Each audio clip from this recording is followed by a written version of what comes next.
niño que enseña los dientes.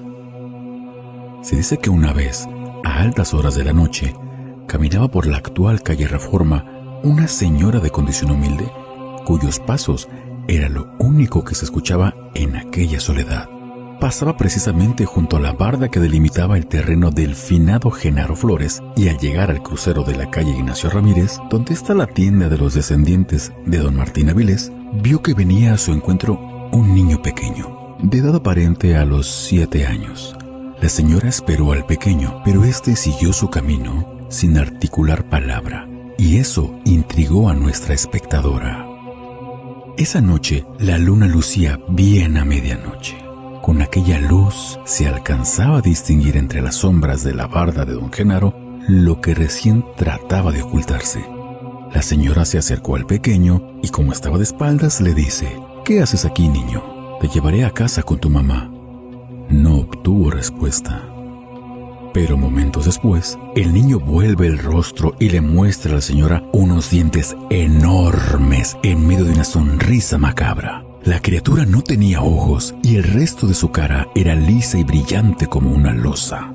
Al ver esto, la señora lanzó un grito desgarrador y cayó desmayada al suelo. Al volver en sí, rodeada de un sinnúmero de curiosos, contó lo sucedido y dijo que la aparición se disolvió entre las sombras, seguida de ruidos extraños que no pudo explicar.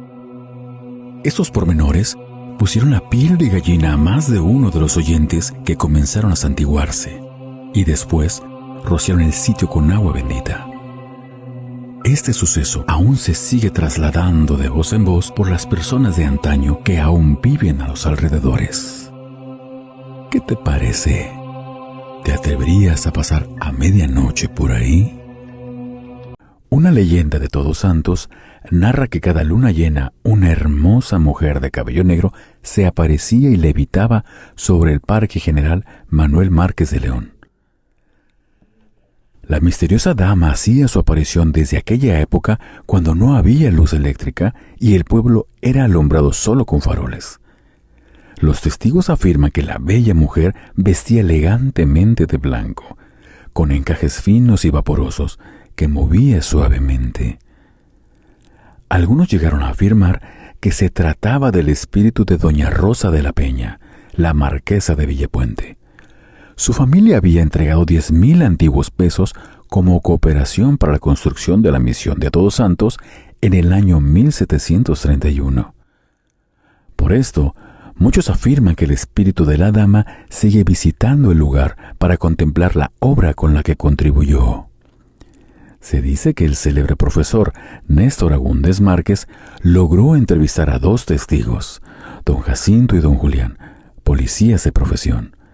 Le dijeron que ellos vieron por primera vez al espectro el sábado 24 de abril de 1966.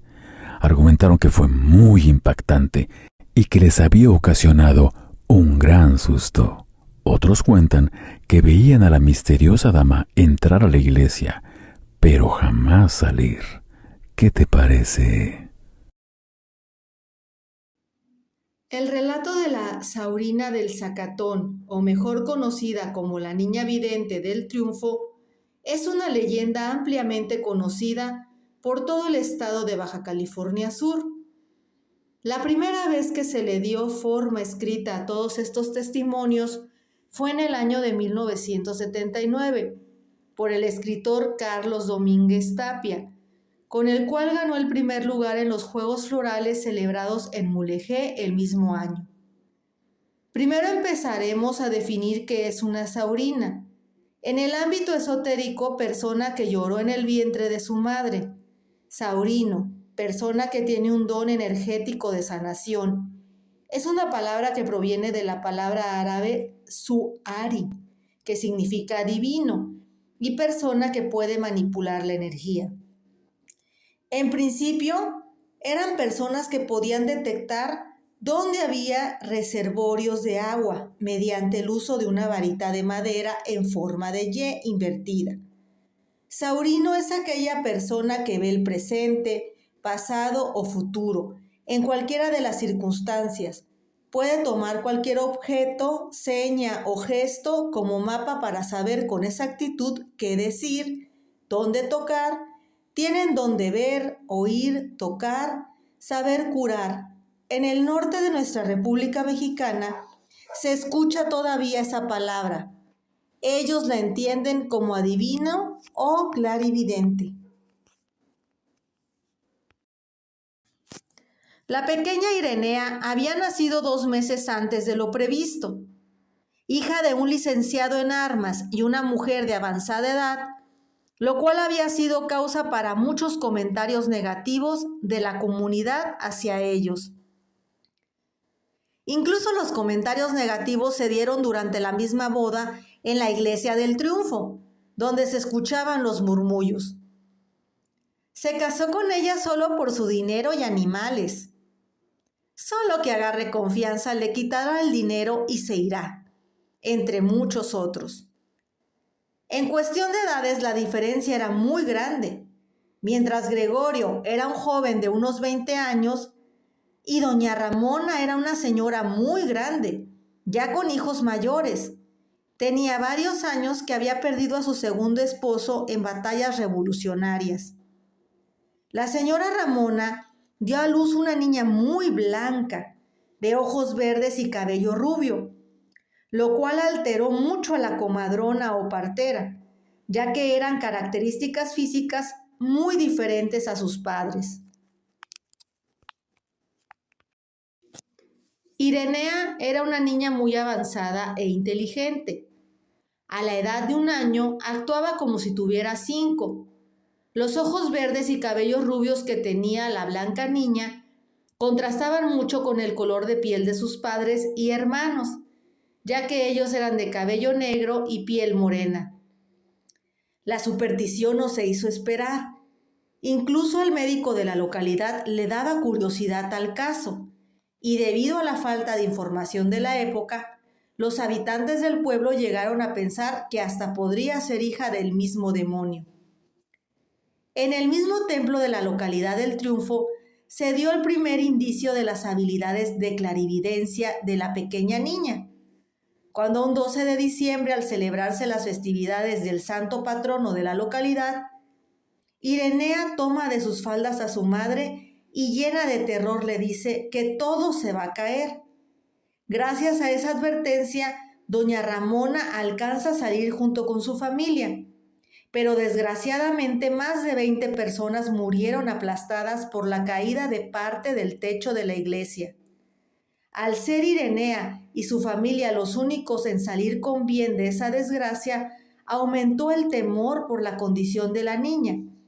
Al día siguiente, en el cementerio, durante el entierro de las víctimas, la señora Ramona con gusto reveló que ella y su familia se habían salvado por un milagro de la Virgen, pero la muchedumbre, furiosa y temerosa, comenzó a culpar a la niña extraña del suceso, y afirmando que era el mismísimo diablo. Tuvieron que huir ante los insultos y agresiones de la gente, y al ver el peligro de la familia, decidió llevar a la pequeña Irenea con su abuela al rancho Arroyo Hondo, donde estaría más segura. Tiempo después, la abuela visitó al doctor en compañía de su nieta. Al terminar la consulta, la señora prometió volver al día siguiente para continuar el tratamiento, pero la niña dijo delante del médico: «Abuelita, tú no vas a poder volver nunca». La abuela no dio importancia al hecho y le dio las gracias al doctor y volvió al Arroyo Hondo, donde la señora se puso muy mala por la noche y falleció. Pasaron varios meses y un ranchero en estado de ebriedad volvió a la comunidad del Salto, al norte del Arroyo Hondo, quien decía que de un enorme árbol le saltó a la cara un enorme gato montés, al cual dio muerte con su machete para posteriormente huir. A la mañana siguiente, al no encontrar en su cama a la niña, salieron a buscarla y la encontraron totalmente descuartizada junto a un charco de sangre y un machete de cacha negra. La pequeña, Fue enterrada y se levantó una capilla, la cual, a pesar de tener más de 100 años, está bien cuidada. Mucha gente asegura que todavía se puede ver el fantasma de la niña jugando por esos lugares. Los ranchos del Zacatón y Arroyo Hondo ya no existen, y los pueblos del Triunfo y San Antonio se han visto disminuidos por la salida de sus habitantes en busca de mejores oportunidades a La Paz o Los Cabos. Pero aún así, siendo un pueblo característico de nuestro estado, recibe visitantes para disfrutar de algunas historias y su comida tradicional. La leyenda de la Saurina del Zacatón o la Niña Vidente del Triunfo sin duda es parte muy importante del folclore y cultura de Baja California Sur. Con esa mezcla mágica de eventos reales y algunos increíbles que recorren la voz de los habitantes, a veces tocando la fantasía. Esta versión de las muchas veces contada leyenda fue consultada en la publicación llamada Nosotras, número 13 de noviembre de 1979, resguardada en el Archivo Histórico Pablo L. Martínez.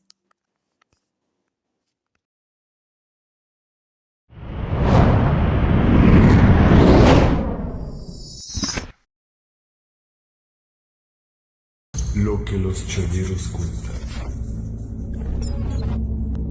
Quería decirme.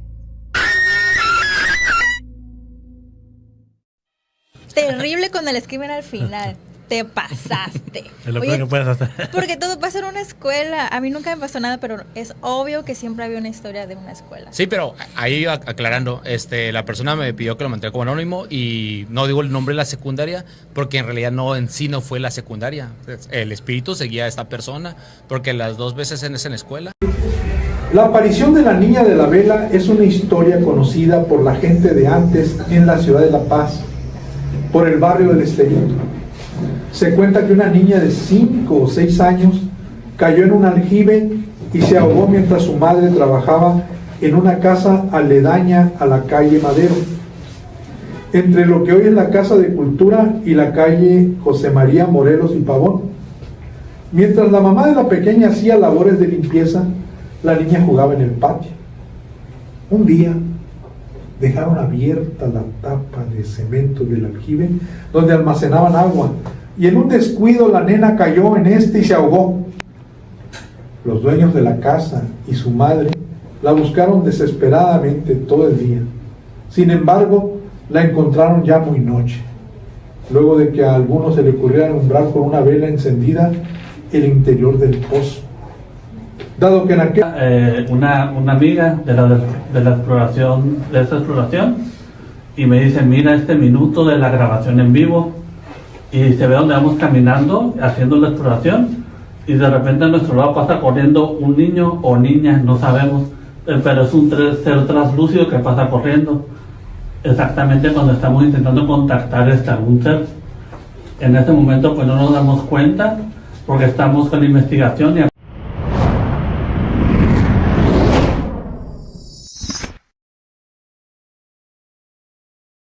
Se cuenta que una niña de 5 o 6 años cayó en un aljibe y se ahogó mientras su madre trabajaba en una casa aledaña a la calle Madero, entre lo que hoy es la Casa de Cultura y la calle José María Morelos y Pavón. Mientras la mamá de la pequeña hacía labores de limpieza, la niña jugaba en el patio. Un día dejaron abierta la tapa de cemento del aljibe donde almacenaban agua, y en un descuido la nena cayó en y se ahogó. Los dueños de la casa y su madre la buscaron desesperadamente todo el día.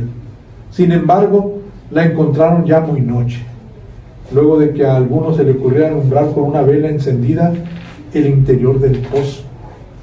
Dado que en aquel entonces, aquí dice que no había alumbrado eléctrico en la ciudad de La Paz. Después de su muerte, la niña aparece en las noches de luna llena, caminando por las calles de la ciudad con una vela encendida en la mano, y pide ayuda para llegar a su hogar. Se dice que su presencia no causa miedo, sino que brinda una sensación de paz y tranquilidad. Cuenta el amigo de un amigo que una noche, un hombre que caminaba solo por la calle Morelos y Pavón De regreso a casa, después de una larga jornada de trabajo, se topó con la niña de la vela. Al principio pensó que se trataba de una pequeña extraviada, así que se aproximó para ayudarla, pero al verla de cerca notó que su rostro estaba empapado en lágrimas y que tenía un gesto triste y desolado. La niña le ofreció la vela y le pidió que la acompañara hasta su domicilio. El hombre se asustó un poco, pero tuvo una extraña sensación de inmensa paz al mirar a los ojos de la chiquilla. Así que aceptó acompañarla. La pequeña caminó en silencio sin soltar su mano hasta llegar a la casa donde había fallecido. En la puerta, la niña desapareció tras un suspiro, pero el hombre sintió una cálida caricia en su mano y una voz le dijo: gracias por acompañarme, ahora puedo descansar en paz. Desde entonces, son muchas las personas que afirman haber visto a la niña de la vela caminando por las calles durante las noches de luna llena, siempre con una vela encendida en la mano y una sonrisa en el rostro. Cuentan que su presencia no causa temor, sino todo lo contrario, que trae consigo una tranquilidad que envuelve a quienes la ven. Fascinada con las historias que escuchaba acerca de la niña de la vela, Miriam, una joven adolescente de la preparatoria Kovács Esperito, desde que supo de su existencia, no podía dejar de imaginar cómo sería encontrarse con ella en la oscuridad de la noche cuando regresaba de la escuela. Un día decidió salir de su casa en la madrugada a dar un rondín, cuando todo el mundo dormía, para ver si lograba encontrar a la aparición que daba paz. Ella misma tomó una pequeña vela usada en algún cumpleaños y se aventuró a dar una vuelta completa a la manzana solitaria de su cuadra. Caminó lentamente observando todo: las casas, las sombras bajo los árboles, los autos estacionados, los ruidos extraños, sin encontrar nada, hasta que llegó a una casa antigua y abandonada. De ahí de repente salió una pequeña figura que se detuvo ante ella, sosteniendo una vela encendida en su mano. Miriam se asustó al principio, pero rápidamente recordó que nada debía temer, pues la niña de la vela era un cuento de paz. Sin embargo, se quedó observando a la pequeña con curiosidad. La niña parecía triste y su rostro tenía un aire de nostalgia. De repente un viento creciente sopló en la calle, apagando las velas que cada una sostenía. En un abrir y cerrar de ojos, la pequeña desapareció. La muchacha se quedó allí sola y asustada en la oscuridad. A partir de ese día, Miriam se convirtió en la guardiana de la leyenda de la niña de la vela. Cada vez que alguien le preguntaba si había encontrado a la niña, ella respondía que no, pero siempre mantenía la esperanza de que algún día pudiera volver a verla y descubrir la verdad detrás de aquella obsesionada encarnación. La joven adolescente que se aventuró en busca de la niña de la vela siempre recordaría esa noche como una de las más emocionantes de su vida. Buenas tardes, muchachos.